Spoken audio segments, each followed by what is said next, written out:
네, 안녕하십니까. 국회 예산정책처 추계실직 총괄과장 권아영입니다.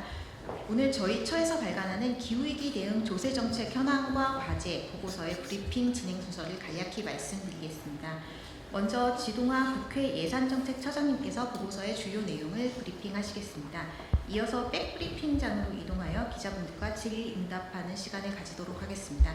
그러면 지동화 처장님 말씀 들어보도록 하겠습니다.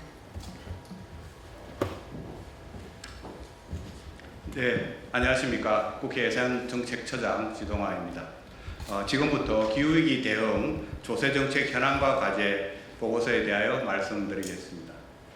이번 보고서는 기후위기 대응을 위해 다양한 정책 수단이 요구되는 상황에서 조세정책의 역할과 향후 과제를 종합적으로 분석한 것입니다. 보고서는 총 4개의 장으로 구성되어 있습니다.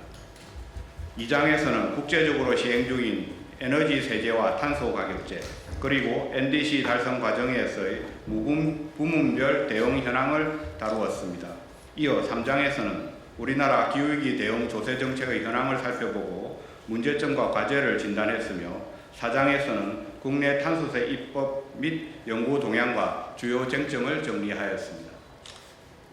특히 이번 보고서에서는 수송 부문을 대상으로 탄소세 도입 시나리오를 검토하였는데 이는 향후 정책 논의 과정에서 참고할 수 있는 하나의 방안으로 제시한 것입니다. 이번 보고서의 주요 내용을 간략히 말씀드리겠습니다. 2018년부터 2024년까지 우리나라는 온실가스를 약 9,400만 톤 감축했습니다. 그러나 2030년 국가 온실가스 감축 목표 NDC를 달성하기 위해서는 추가로 1억 2,700만 톤을 더 줄여야 하는 상황입니다. 부문별로 보면 전환 부문에서 6,700만 톤, 수송 부문에서는 3,400만 톤을 감축해야 하며 이 두 부문이 전체 감축 필요량의 80%를 차지합니다. 특히 수송 부문은 2018년 이후 감축 실적이 1.7%에 그쳐 가장 저조한 것으로 나타났습니다. 우리나라의 조세정책을 기후위기 대응 관점에서 살펴본 결과 현행 제도는 탄소 감축을 유도하는 신호가 충분하지 않은 것으로 나타났습니다. 특히 수송 부문의 에너지 세제인 교통에너지 환경세는 탄소 가격 기능이 위협하다는 평가입니다. 현재 우리나라는 탄소 배출이 더 많은 경유에 대해 휘발유보다 낮은 세율을 적용하고 있습니다. OECD 국가들도 대체로 경유 세율을 휘발유보다 낮게 책정하고 있지만 탄소 배출량을 기준으로 환산한 우리나라의 경유 세율은 휘발유 대비 51.6% 수준으로 OECD 평균인 60에서 80%에 비해 낮아 탄소 가격 신호가 상대적으로 약한 상황입니다. 조세 지원 측면에서도 성과는 제한적입니다. 전기차와 수소차 보급을 확대하기 위해 개별 소비세와 취득세 감면 등 다양한 지원이 이루어지고 있지만 실제 보급 비중은 여전히 낮습니다. 전기차 판매량은 2021년 10만 대에서 2024년 14.7만 대로 소폭 늘었고 2025년 6월 기준 전체 차량 중 전기차와 수소차의 비중은 3.1%에 불과하였습니다. 이러한 한계를 보완하고 온실가스 감축 유인을 강화하기 위해 이번 보고서에서는 수송 부문을 대상으로 탄소세 도입 시나리오를 검토하였습니다. 해외 사례를 보면 ETS, 즉 배출권 거래제가 적용되기 어려운 수송 부문에서는 탄소세가 온실가스 감축 수단으로 활용되는 경우가 있습니다. 우선 현행 유류세 총세수를 유지한 채 세율을 탄소 배출량에 연동하는 방식의 탄소세를 적용해 보았습니다. 그 결과 휘발유 소비가 증가하면서 전체 탄소 배출량도 늘어나는 것으로 분석되었습니다.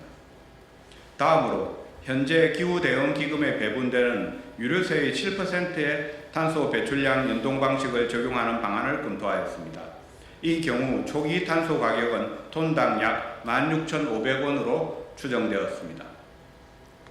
이어서 이를 2035년까지 국제 평균 수준인 48달러까지 점진적으로 인상하는 시나리오를 가정했습니다.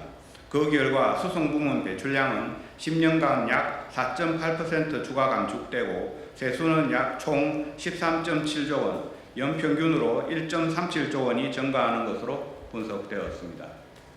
또한 탄소 가격을 국제적 공고 수준인 $100까지 인상하는 경우 10년간 배출량은 약 10.5% 추가 감축되고 세수는 총 29.6조 원, 연평균 2.96조 원 증가하는 효과가 예상되었습니다.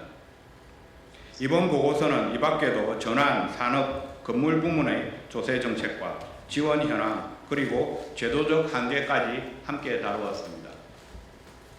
종합적으로 이번 보고서는 기후위기 대응을 위해 탄소 배출량을 고려한 합리적 세율 체계 마련, 저탄소 투자 및 기술 혁신을 촉진하기 위한 조세 지원 강화, 배출권 거래제 등 관련 제도와 세제의 보완적 연계 강화 등의 개선 과제를 제시하였습니다. 이번 연구가 국회의 기후위기 대응 활동, 특히 기후위기 특별위원회를 비롯한 의정활동에 의미 있는 기초자료가 될 것으로 기대합니다. 오늘 말씀드린 내용이 언론인 여러분의 보도활동에 도움이 되기를 바랍니다. 국회 예산정책처는 앞으로도 다양한 조세 정책의 현안을 분석하고 정책 지원을 강화해 나가도록 하겠습니다. 이상으로 마치겠습니다. 감사합니다.